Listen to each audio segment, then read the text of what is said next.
tanggal 23 Desember 2020 ya, mohon maaf.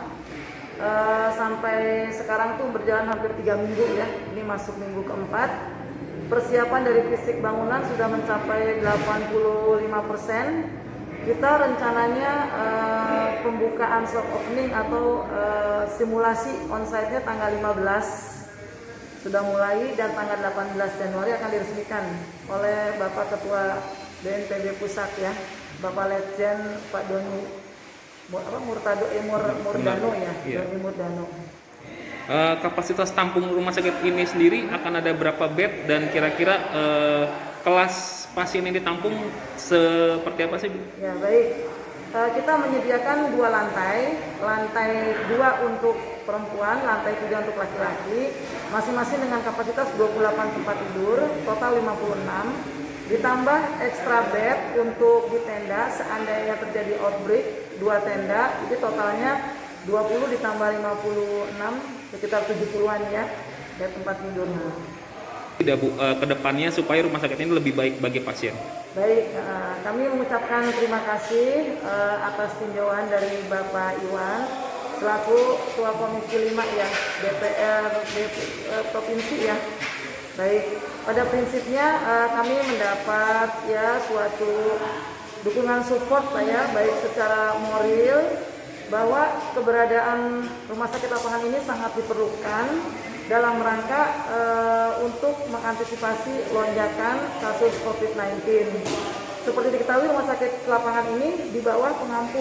Jadi kita diampu oleh Rumah Sakit RSUD Kota Bogor, Bapak Dirut, Bapak Ilham Haidir.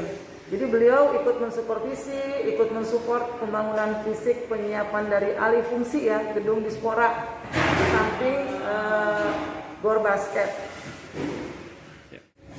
Harus terus makan. Iya. Ini taruh di sini.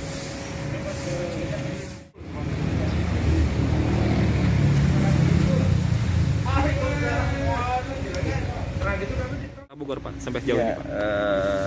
Di tengah meningkatnya kasus ini, kita memberikan apresiasi kepada pemerintah Kota Bogor melalui RSUD ya, yang telah menyiapkan tempat perawatan di luar rumah sakit, yang menurut kami ini adalah satu langkah yang strategis. Syukur-syukur juga bisa ditangani di tempat-tempat yang lebih kecil lagi, yang berdekatan dengan yang memudahkan dijangkau oleh masyarakat dan juga diperkuat dengan SDM-nya. Tidak hanya sekedar ruangan ini dan fasilitasnya, tentunya diperlukan juga SDM yang siap menangani pasien COVID ini.